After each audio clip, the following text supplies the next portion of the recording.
Desde Panamá hasta México. Sígale el pulso a la información mesoamericana desde la visión de los movimientos sociales. Informativo Voces Nuestras, una producción de la Asociación Voces Nuestras. Hola, hola, desde este rinconcito de Mesoamérica Rebelde. Le habla Génesis R. Cruz y le doy la bienvenida al informativo mesoamericano Voces Nuestras, en su emisión número 907. Muchas gracias por estar del otro lado, tal vez en el bus, camino al trabajo, en la cocina, en un espacio comunitario o caminando por ese territorio que usted habita, cuida y defiende. Aquí nos encontramos semana a semana para mirar la región de frente, sin filtros, sin silencios impuestos y sin miedo a nombrar lo que pasa. Porque entender lo que ocurre en Centroamérica y México también es una forma de defender la vida, los derechos y la memoria. Este informativo es una red viva que se teje semana a semana gracias a nuestras radios aliadas y a la red de corresponsales en Mesoamérica. Así que respire profundo, súbale el volumen y acompáñenos. Estos son los titulares del informativo mesoamericano Voces Nuestras de esta semana. En México, mujeres de pueblos de Veracruz e Hidalgo comparten luchas, aprendizajes y esperanzas para una vida libre de violencia. En Nicaragua, informe de la ONU denuncia red de espionaje del régimen en 5 países para perseguir a opositores. La Comisión Interamericana de Derechos Humanos analiza denuncias sobre deportaciones, separación de familias y criminalización de personas migrantes. En Panamá, organizaciones civiles piden transparencia en la elección del nuevo defensor del pueblo. En Guatemala, organizaciones alertan sobre discursos negacionistas que buscan el olvido de violaciones a derechos humanos. En Honduras, sindicatos denuncian intento de debilitar los derechos laborales con la ley de empleo parcial. En México, Margarita Cruz Cruz, de jornalera agrícola a defensora internacional de los derechos de las mujeres.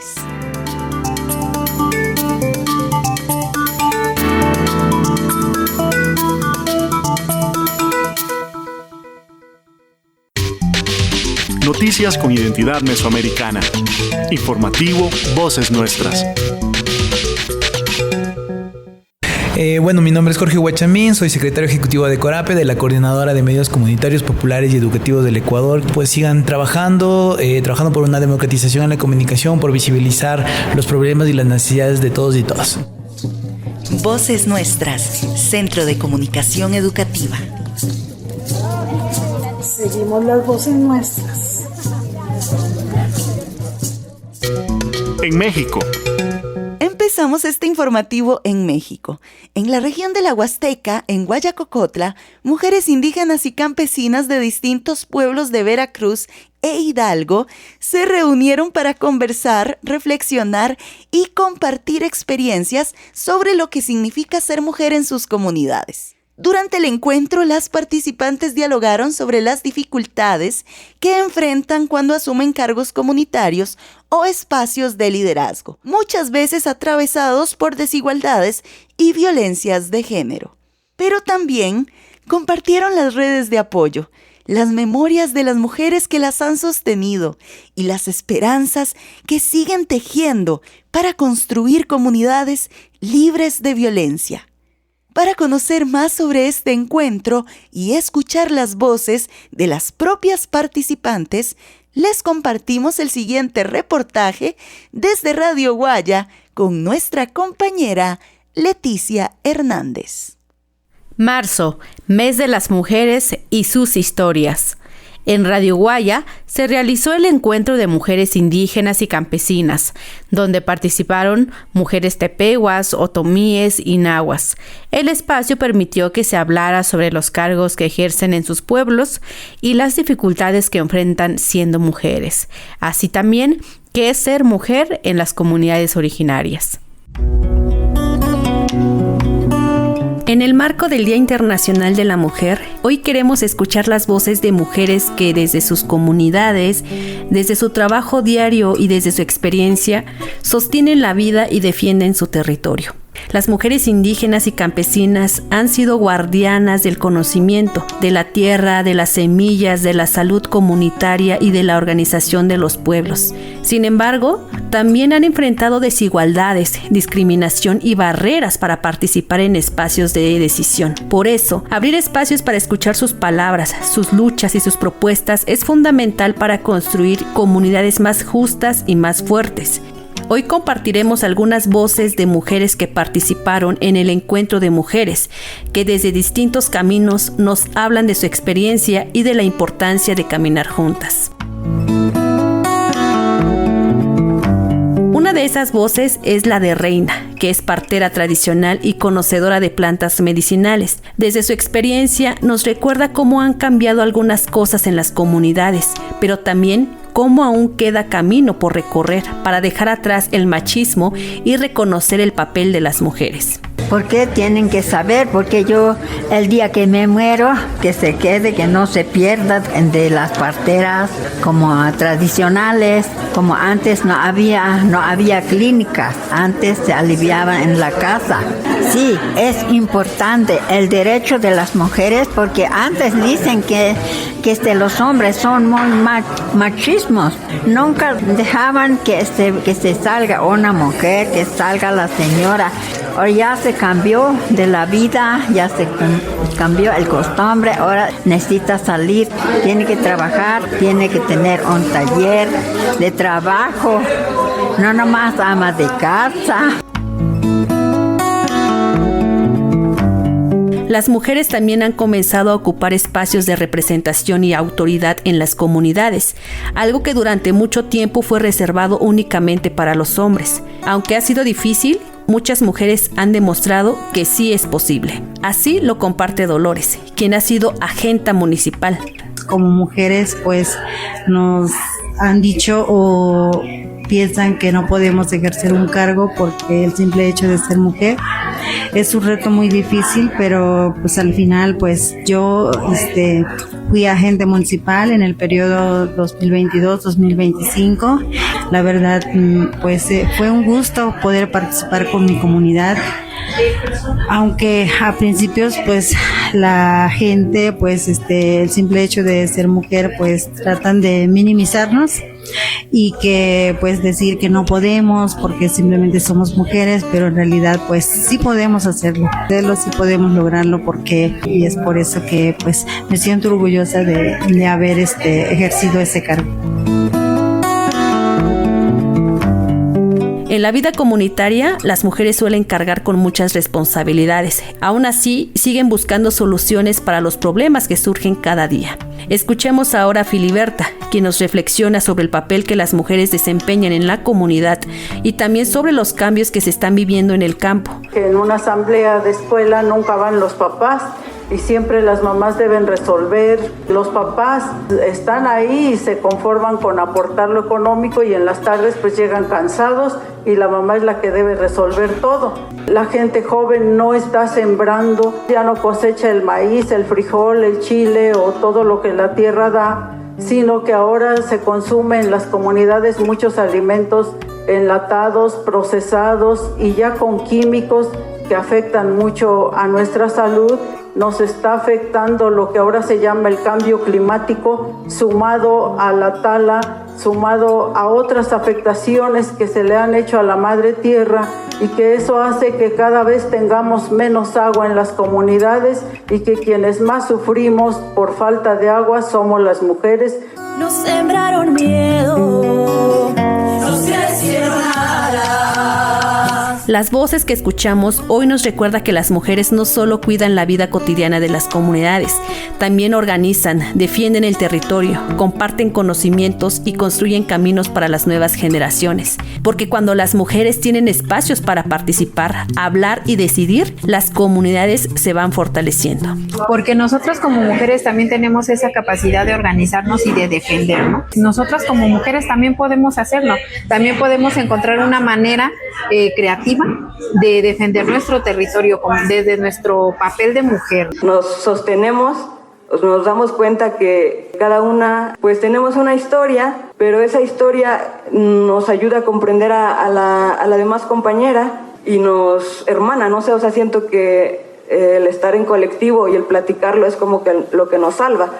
Que no se queden atrás, pues que no tengan miedo, que acepten un cargo, porque eso les ayudará de mucho en aprender y en conocer a su comunidad, a su pueblo, que todos tienen derecho de poder ejercer un cargo.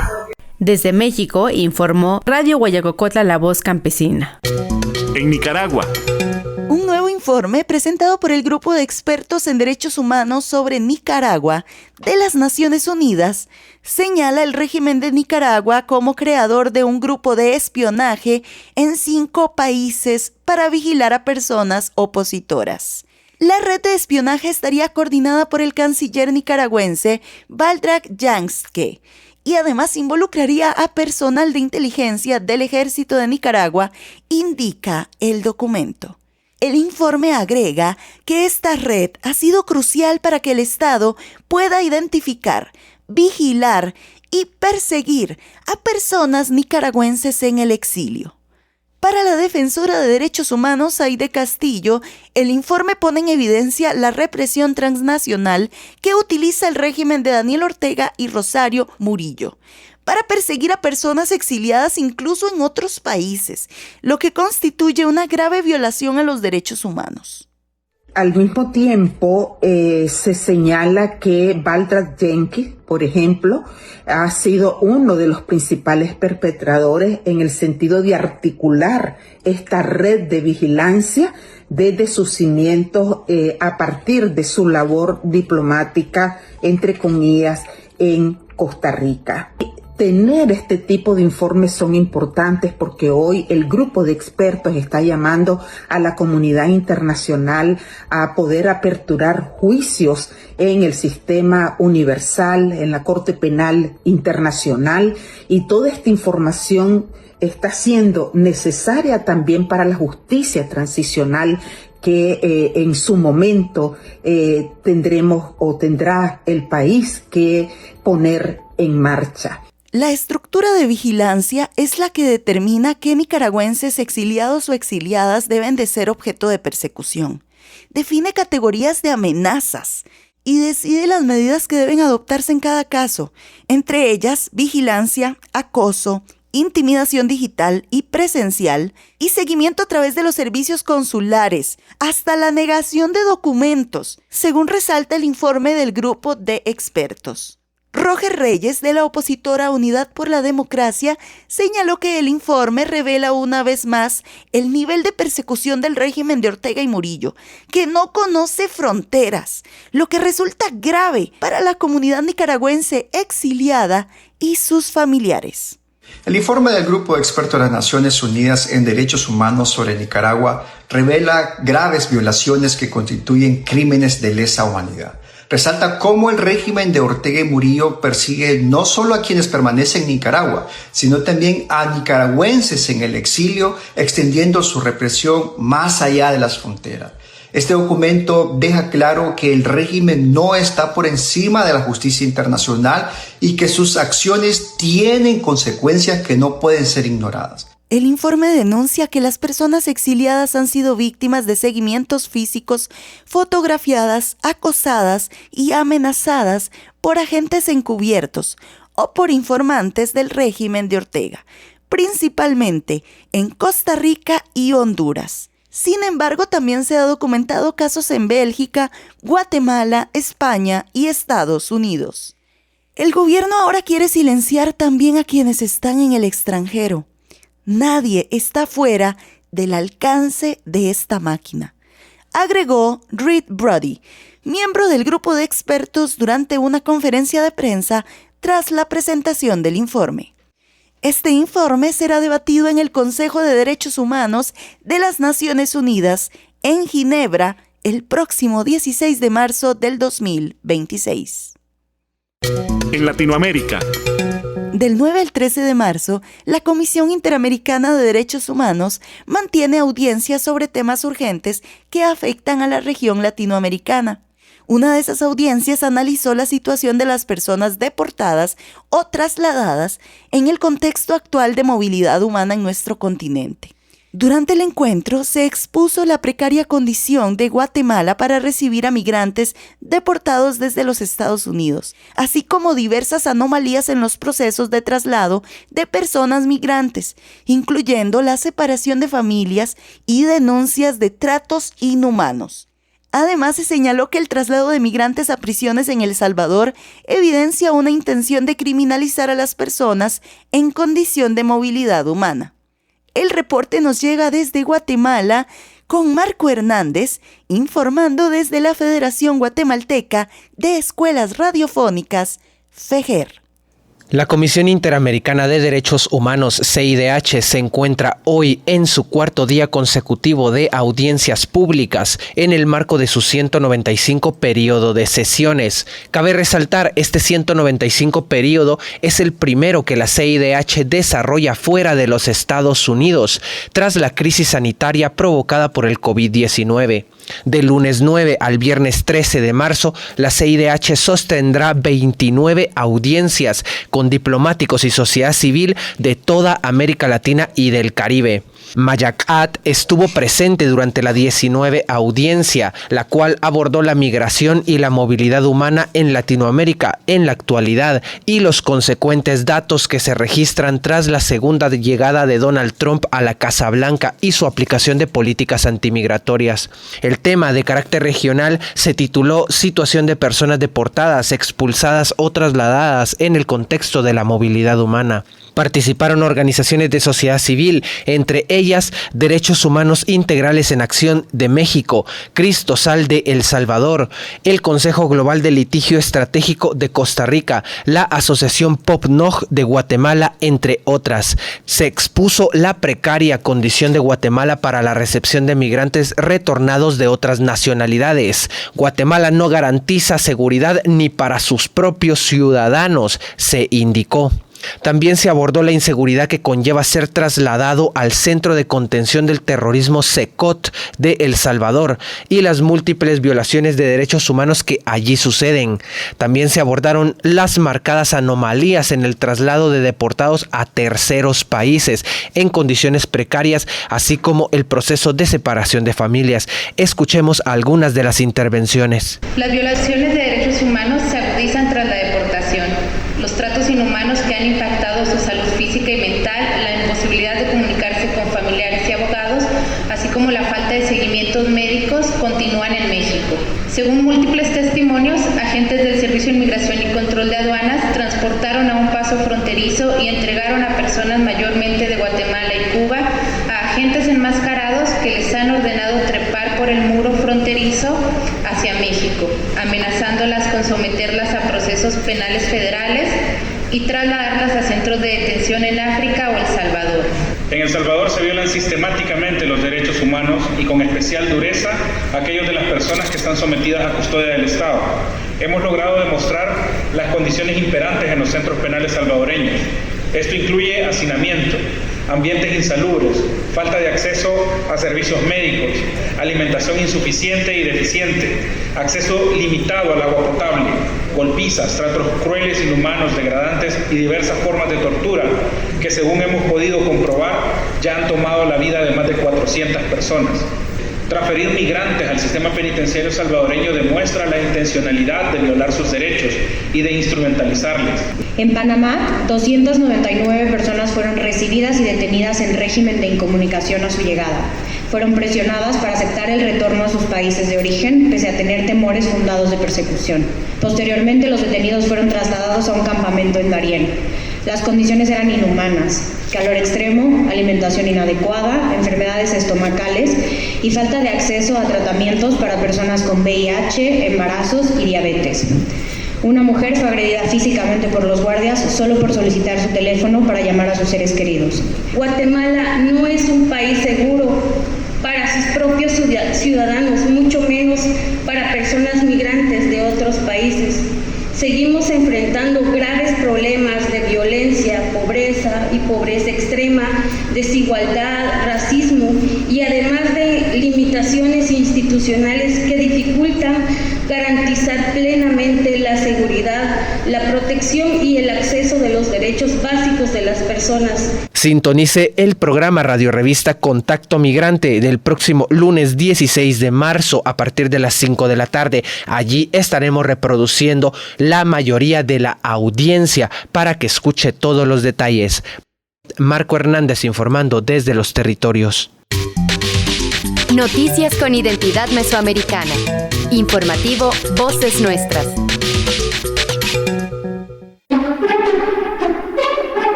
Nadie debería de cuestionarnos, señalarnos o ponernos requisitos para poder hacer el uso de nuestros derechos sexuales y reproductivos. Por eso, ninguna farmacia, ninguna entidad pública o privada debería de generar obstáculos para poder acceder al anticonceptivo de emergencia.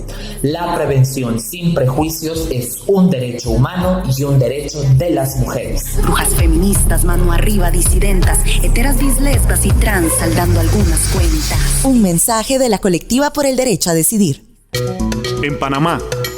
En las próximas semanas, la Asamblea Nacional de Panamá debe elegir al nuevo defensor o defensora del pueblo, una decisión clave para el fortalecimiento de la democracia y la protección de los derechos humanos en Panamá.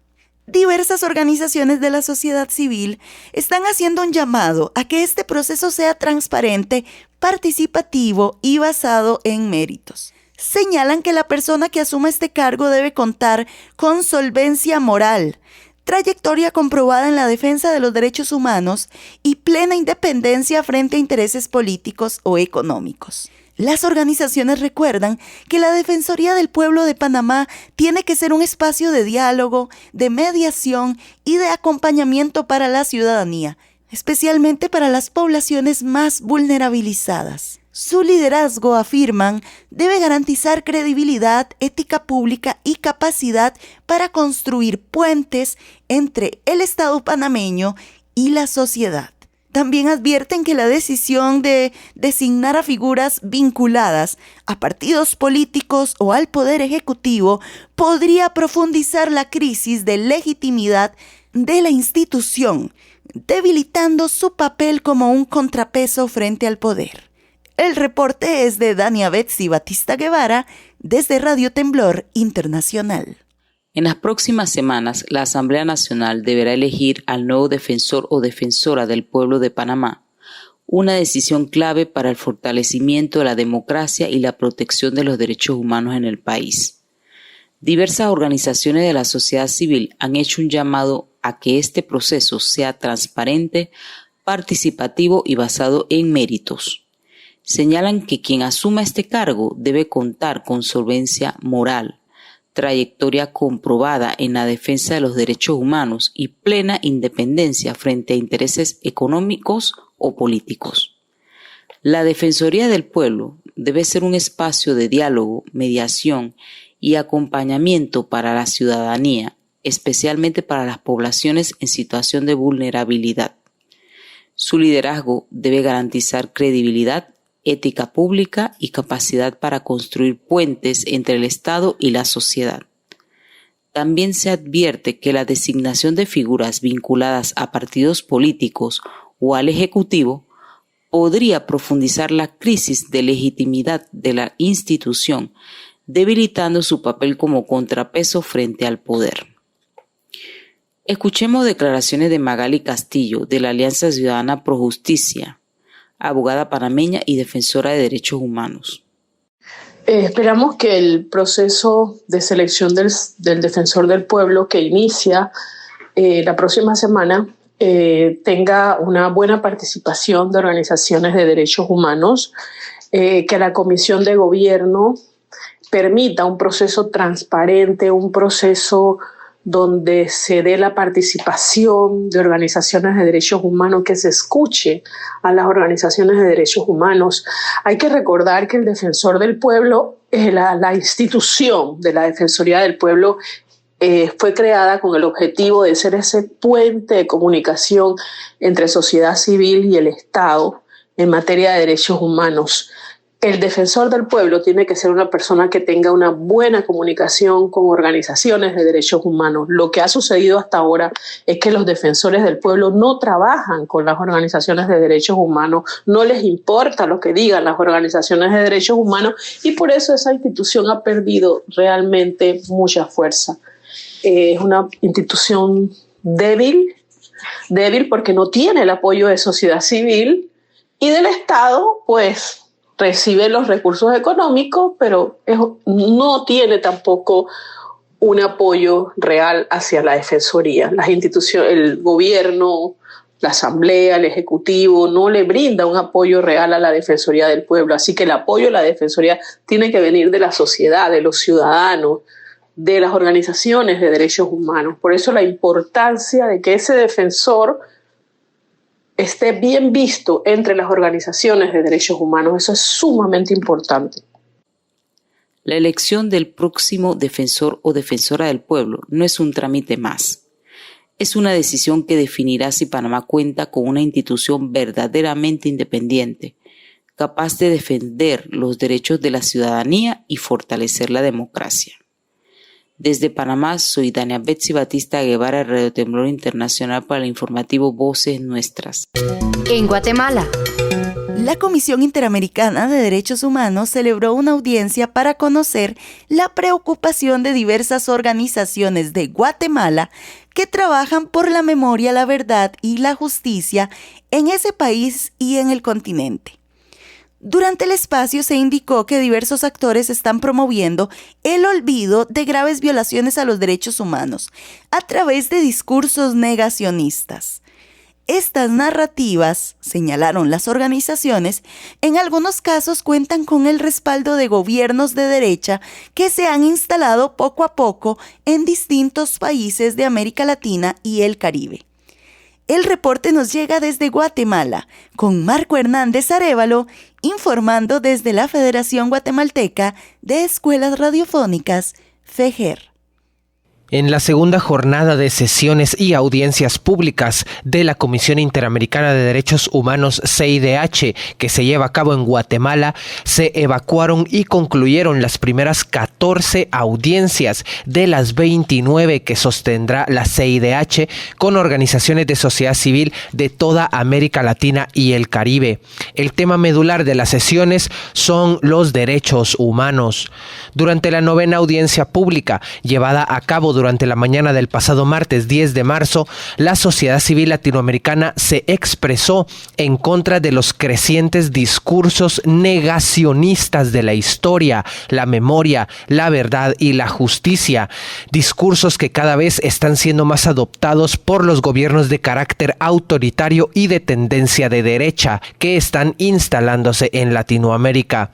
La audiencia para abordar el tema efectos del negacionismo en las políticas de memoria, verdad y justicia fue solicitada a la comisión a través de una organización internacional presidida por la organización argentina Memoria Abierta. Las siguientes son las declaraciones de su directora, la filósofa y especialista en memoria y en derechos humanos, Verónica Torras. Escuchemos. Estuvimos aquí en Guatemala en una audiencia temática que solicitamos a la Comisión Interamericana desde la Red de Sitios de Memoria Latinoamericanos y Caribeños, la RESLAC, que Memoria Abierta coordina hace muchos años, y en esta audiencia vinimos a plantearle a la Comisión la necesidad de que la Comisión trabaje en lineamientos específicos para prevenir el negacionismo, el relativismo y la apología de los pasados autoritarios en nuestra región, tanto de las dictaduras del Cono Sur como de las situaciones de conflicto armado interno en los países de la región andina y de Centroamérica. Nuestra preocupación tiene que ver con el crecimiento de este tipo de discursos en los últimos años en la región, con el cambio en las vocerías de estos discursos, en la medida en que hoy no son ya actores marginales o los propios perpetradores quienes encabezan, digamos, estos discursos en el debate público, sino que son personajes centrales de las instituciones públicas, muchas veces los propios presidentes, diputados, senadores, presidentes de partidos políticos, digamos, personas con cierta envergadura institucional importante, quienes están encabezando este tipo de discursos en el ámbito público. En función de esto y de todos los esfuerzos que la propia Comisión Interamericana ha hecho durante las últimas décadas por establecer la verdad respecto de lo que sucedió en el marco de las dictaduras y los conflictos armados internos en nuestra región, de las graves violaciones a los derechos humanos ocurridas en ese periodo y de todos los esfuerzos también de las organizaciones de víctimas, de sobrevivientes, las organizaciones sociales y en diferentes coyunturas algunos gobiernos, que lo que nos permitió ir estableciendo ciertas verdades en el ámbito público fundadas y respaldadas por comisiones de verdad, por procesos de justicia, por distintos tipos de mecanismos de esclarecimiento que la Comisión Interamericana además también apoyó. Lo que nos interesa fundamentalmente es que la Comisión pueda avanzar en ciertos lineamientos para los estados de nuestra región en relación a cómo poner límite a esta situación, cómo poner límite a la posibilidad que están teniendo hoy estos actores institucionales de desafiar y destruir en gran medida estos esfuerzos construidos durante tantas décadas para la producción de verdad sobre lo que sucedió en el marco de las dictaduras y los conflictos armados y sobre las graves violaciones a los derechos humanos. Necesitamos que la Comisión de alguna manera tenga una intervención efectiva en este tema y eso es lo que le vinimos a pedir hoy, planteándole algunos lineamientos que nosotros consideramos como necesarios. Marco Hernández informando desde los territorios. Nos unen nuestros territorios, nuestras historias, nuestras culturas. Informativo Mesoamericano, Voces Nuestras. Lista de cotejo para la gestión de la protesta pacífica. Todas las personas tienen derecho a participar en reuniones y protestas pacíficas. El derecho a la libertad de reunión o protesta pacífica incluye el derecho a planificar, organizar, promover y anunciar una concentración de cualquier forma legal e incluye las manifestaciones espontáneas. Los estados deben velar porque todo sistema de notificación previa de una reunión o protesta pacífica incorpore una presunción en favor de esta. Los estados no deberían exigir a los organizadores de una reunión o protesta pacífica, en el derecho o en la práctica, que obtengan una autorización previa para celebrarla. Si existe un sistema de notificación de la reunión o protesta pacífica, este debe facilitarlas, evitando funcionar como una exigencia de facto de obtener una autorización previa. Los sistemas de notificación no deben ser excesivamente burocráticos. La protección del derecho a la libertad de reunión pacífica concierne las concentraciones no violentas. Los casos aislados de tal conducta no bastarán para tachar a toda una reunión de no pacífica. Los actos de violencia aislados de algunos participantes no deberían atribuirse a otros, a los organizadores o a la reunión como tal. El Estado deberá rendir cuentas de sus actos con relación a las reuniones y protestas pacíficas. El Estado tiene la obligación de proporcionar recursos adecuados, efectivos y rápidos a las personas cuyos derechos se hayan vulnerado en el contexto de una reunión o protesta.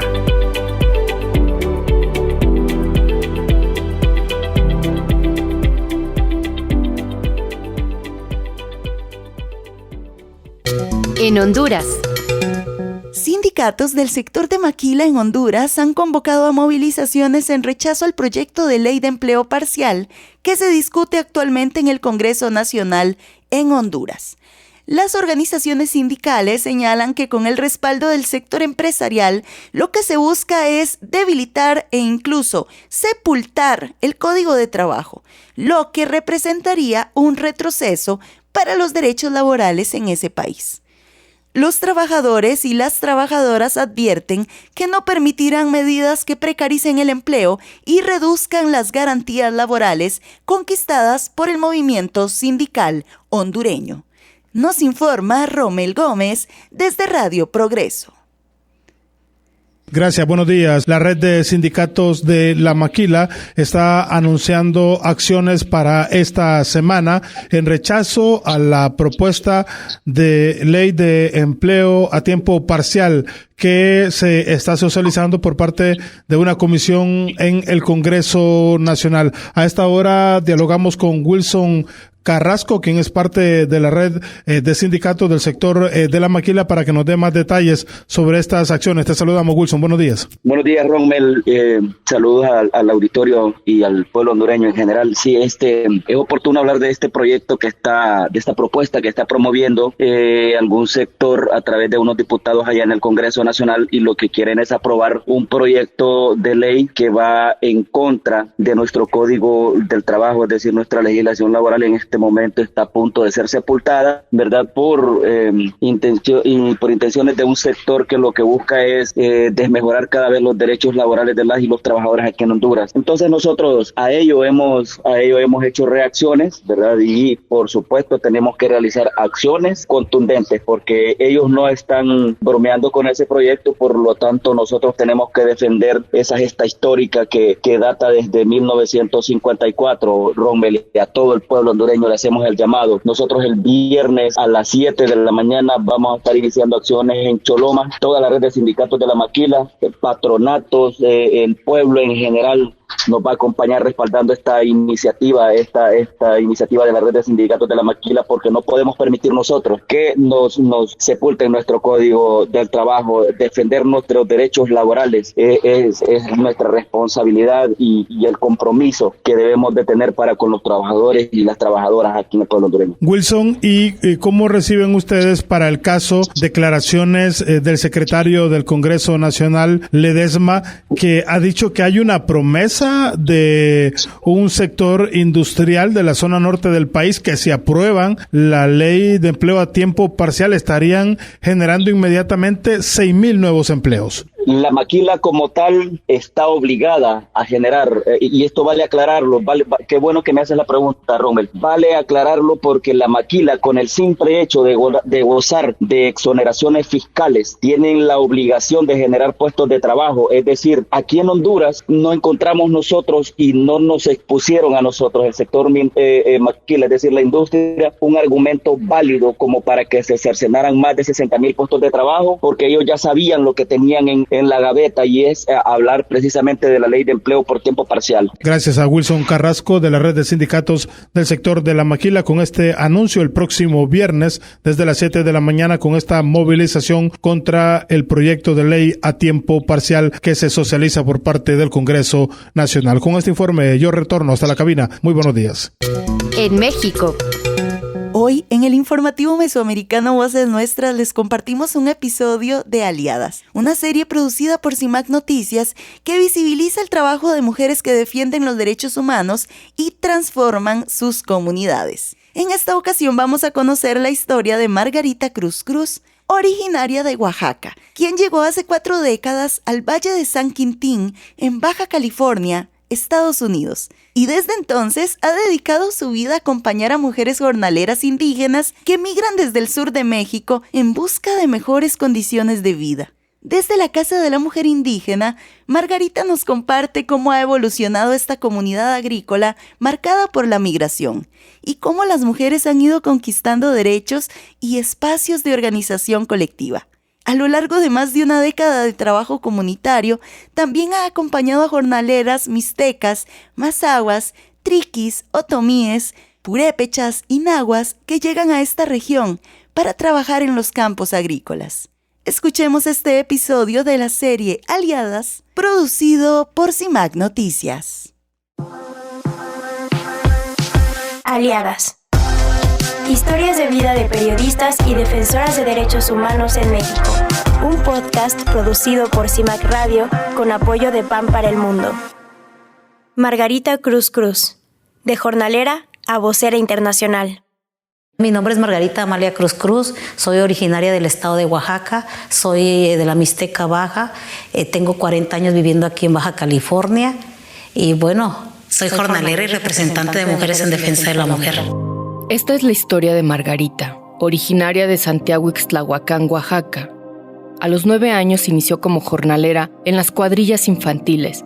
Creció en el campo al lado de 40 niñas y niños, realizando la misma labor. Junto con su familia migraron a Mexicali, Baja California. Después de un tiempo, decidieron trasladarse al Valle de San Quintín. Ya vemos mujeres asentadas aquí en el Valle de San Quintín. Hay gente que ha migrado aquí desde los 70, en el año 85, 86, que es cuando migramos mi familia aquí al Valle. Pues todavía se nos sigue llamando migrantes cuando ya tenemos, por ejemplo, yo tengo ya 40 años aquí en San Quintín y de repente pues nos dicen migrantes, ¿no? Yo considero que ya no. Desde su llegada y con el paso de los años, tanto Margarita como sus padres trabajaron en varios ranchos. Uno de ellos, el Valladolid, donde trabajó y conoció al dueño.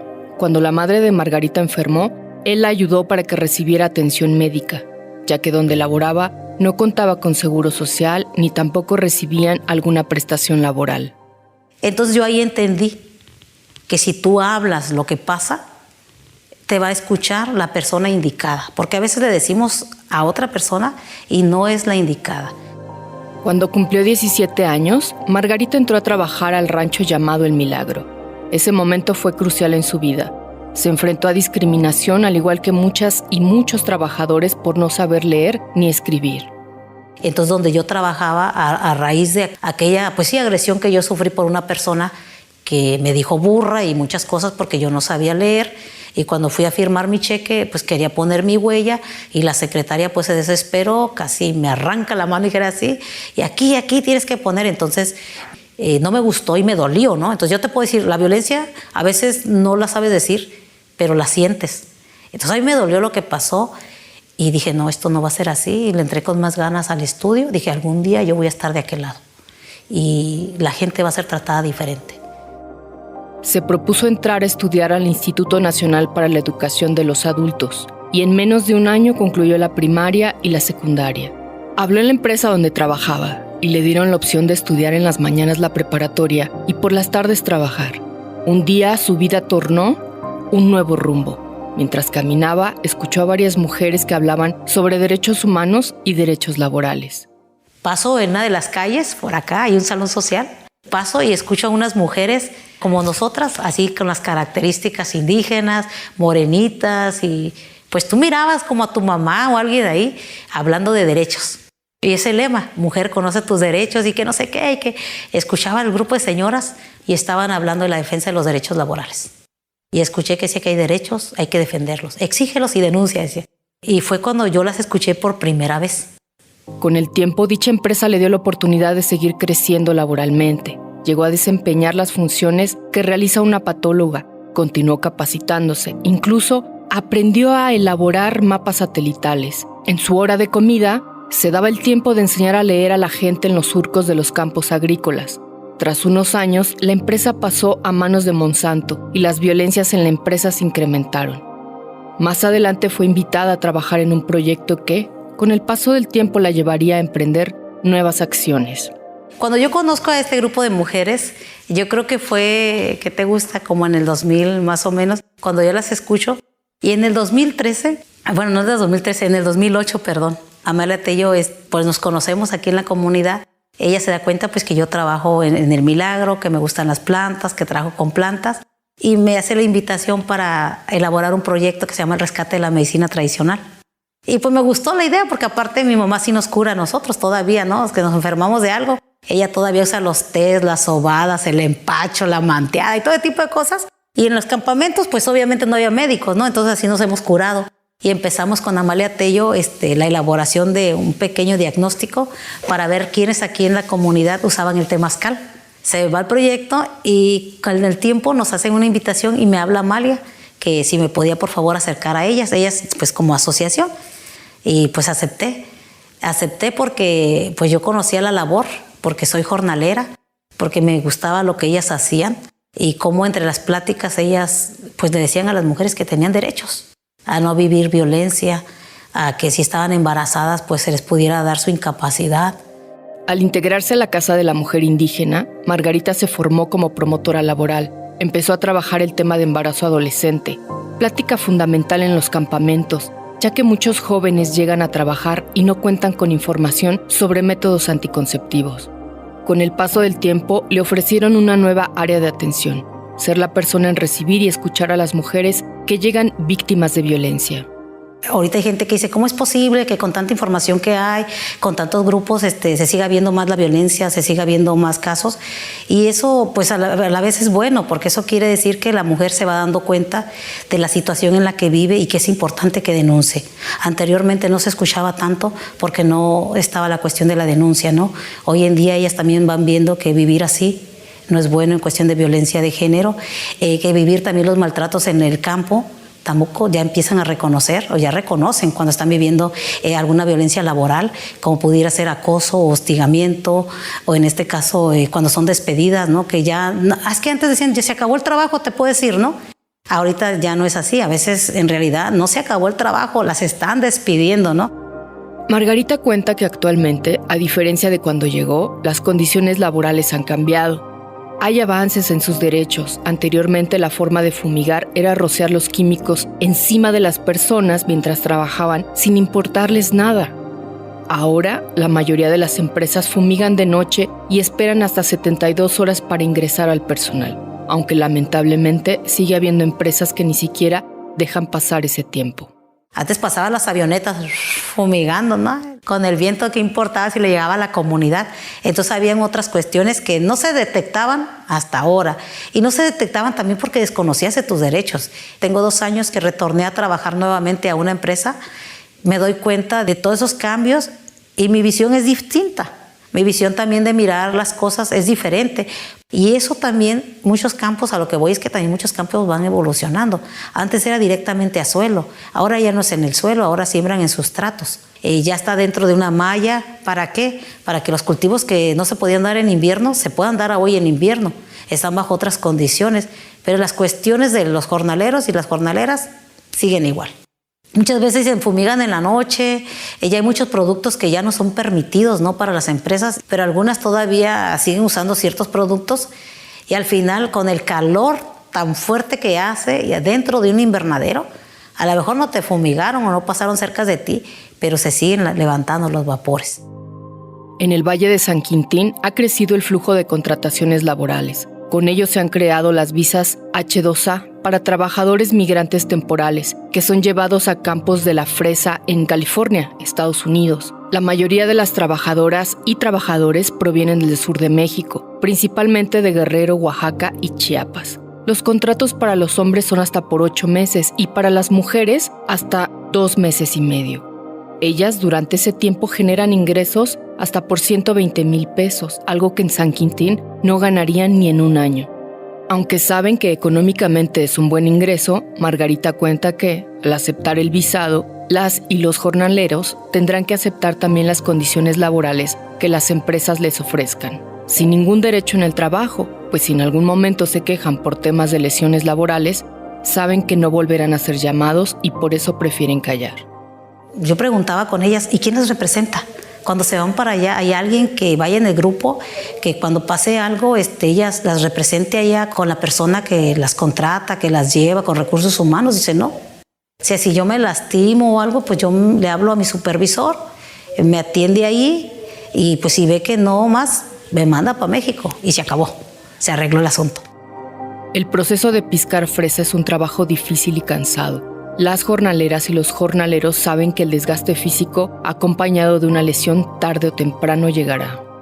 Todos los trabajos en campo realmente son cansados, son pesados, pero eso sí, como es más de cintura, andar corre y corre con la pizca y las cajitas de fresa y hay que llevarlas, las empacas. O sea, todavía de que cosechas, las empacas y las tienes que empacar bien porque si no, te regresan tu caja y vas para atrás otra vez. Entonces haces desde el corte, el empacado y vámonos. Yo en su momento decía, ¿no? O sea, andas trabajando, no sientes los daños, ¿no? Pero, por ejemplo, yo he encontrado otras personas que tenemos como la edad. La mayoría sufre de espalda. Algo tiene con la columna, con la cadera, con las rodillas. A veces hay terrones en el surco, a veces no pisas bien, hay torceduras y no las vas sintiendo hasta que llegan los años, ¿no? Margarita lleva más de 40 años viviendo en San Quintín, de los cuales 14 ha pertenecido al proyecto de la Casa de la Mujer Indígena. Día a día busca alternativas y enlaces entre comunidades y grupos de apoyo, Han formado alianzas con autoridades, incluso con la Secretaría del Trabajo y con las fiscalías. Hay gente que con el paso de los años se han movido de puestos y siguen siendo nuestros aliados, ¿no? Igual hay gente que todavía le falta mucha sensibilidad a esta situación. Hay gente que realmente cree que todavía a un jornalero, pues explótalo hasta que aguante, ¿no? Dale, al cabo él pues puede seguir trabajando, pero muchas veces no se detiene a ver qué hay atrás de la jornalera o atrás del jornalero, ¿no? A pesar del recorte del presupuesto que el gobierno les ha hecho a las organizaciones de la sociedad civil, el apoyo que se le brinda a las personas no se deja de dar. Margarita comenta que quisieron cubrir más población, contratar a más compañeras y realizar más talleres, pero el recorte que les hicieron fue a más de la mitad. Ante la situación, buscaron alternativas para apoyar a las mujeres, como vía telefónica, redes sociales o con promotoras de la comunidad. El trabajo que nosotros hacemos creo que se nota. Entonces, al final nosotros entregamos unos reportes donde decimos el trabajo que hacemos. Como asociación tenemos desde el 96, ¿no? Legalmente desde el 2004. Con la Casa de la Mujer desde el 2008 para acá con este otro proyecto. Las problemáticas de las visas H2A hemos ido poco a poco tratando de ver de qué forma nosotras también podemos implementar estrategias para que nuestros talleres que llevamos a la comunidad también empiecen a abordar esos temas, ¿no? De que también la jornalera y el jornalero que se vaya bien informado y sepa que cuando vive alguna violación, pues también sepa dónde acudir y sepa denunciar, ¿no? Que no se quede callado. Lo que buscamos es que cada día ellos mismos se vayan empoderando, pues eso es lo que buscamos, porque al final, si siempre vamos a andar de la mano, pues nunca los vas a también a hacer crecer, ¿no? La Casa de la Mujer Indígena ofrece escuchar a las mujeres y de ahí saber a dónde pueden ser canalizadas, si requiere asesoría legal o atención psicológica. Si al momento de su llegada la mujer está en riesgo, lo primero que se hace es canalizarla a un albergue o un refugio. Además, se le brinda compañía hasta la fiscalía para que levante la denuncia. Hoy en día tenemos a la unidad Violeta. Se le habla a la unidad para que se vaya a la casa de la persona, a la casa de la pareja y se traiga a los niños. Es una unidad de policía, cuenta con la patrulla y pues personal específicamente con los temas de atención de género, que pueda dar esta atención. Es una unidad nueva, esperemos, es de aquí, del municipio. La acaban de instalar, tiene poquito. La Casa de la Mujer Indígena cuenta con el apoyo de una mujer certificada como traductora e intérprete. Además, cuentan con una red de apoyo distribuida en 18 estados. Damos asesoría legal, atención psicológica, acompañamiento a las instituciones de procuración de justicia y sector salud. Contamos con compañeras que hablan lengua para hacer la interpretación y la traducción. La red de estas de Casas de la Mujer Indígena a nosotros realmente sí nos ha apoyado. Nosotros llevamos una pequeña base de datos, por decirlo así. Bueno, llevamos una base de datos donde registramos la atención que damos y cuáles son las lenguas más predominantes que llegan aquí al valle y las que nosotras atendemos. Entonces, de repente viene alguien que hable zoque, por ejemplo. Hablamos con las compañeras de las Casas de la Mujer, hay 38 casas. Entonces, oye, mira, viene alguien de Chiapas, habla central y con la compañera fulana, sí, mira, y ella nos apoya para la traducción, vía telefónica, ¿no? Se hacen todo ese tipo de enlaces. Entonces nosotros ya, digamos, tenemos una red ya de apoyo que si nosotras no contamos aquí, sabemos con quiénes. Entonces aquí en la Casa de la Mujer contamos también con una compañera que está certificada, que es intérprete, ¿no? En este caso en la lengua, una de las lenguas más predominantes de aquí del Valle de San Quintín, que es el mixteco bajo. Aquí lo que más vas a escuchar es el mixteco bajo, mixteco alto, el triqui alto, triqui bajo, el zapoteco, el náhuatl, purépecha, cental, soxil, tepegua. No, tenemos ya una lista de las atenciones que nosotros damos. Entonces, si ellos hablan una lengua, es lo primero que buscamos. ¿Qué es lo que deberían de tener las fiscalías? Que no tienen, ¿no?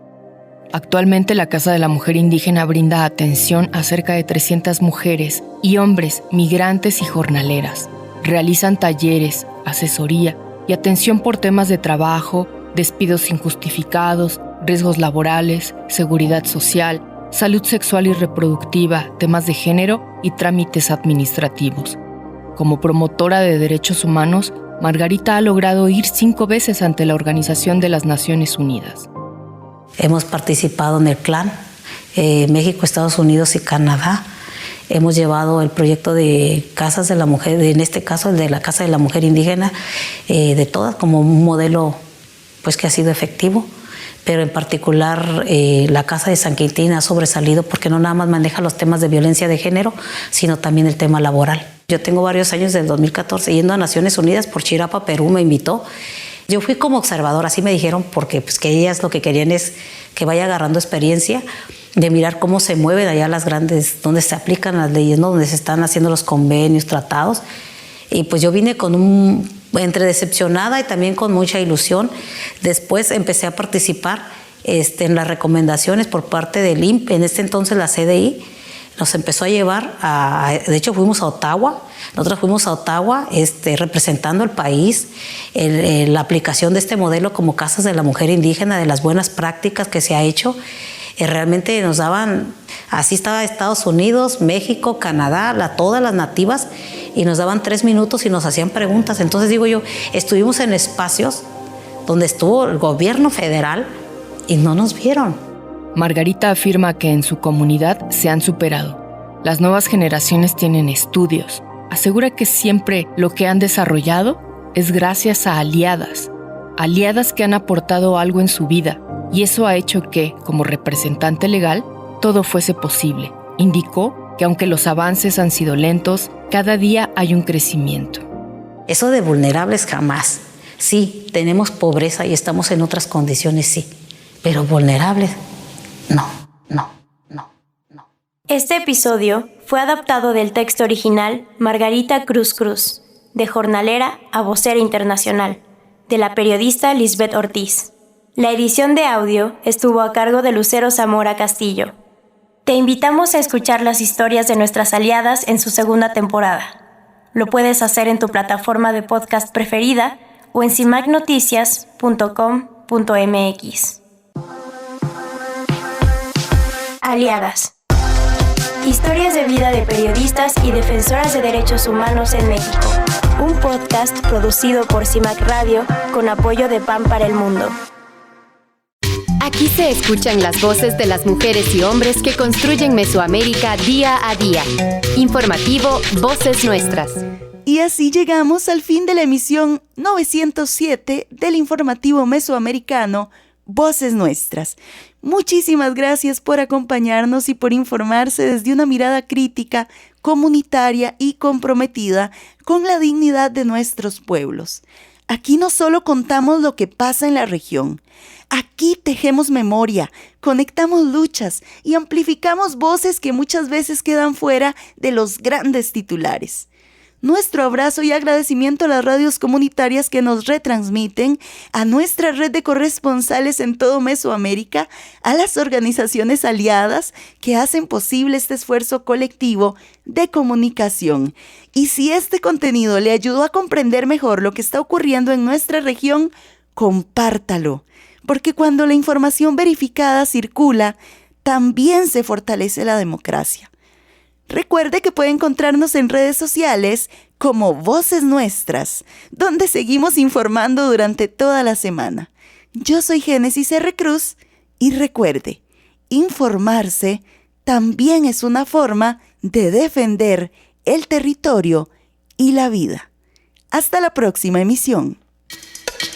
Informativo Mesoamericano Voces Nuestras, una producción de la Asociación Voces Nuestras con el apoyo de la red de corresponsales, representantes de medios y organizaciones de Centroamérica y México y el apoyo de Rosa Luxemburg Stiftung y PAN para el Mundo.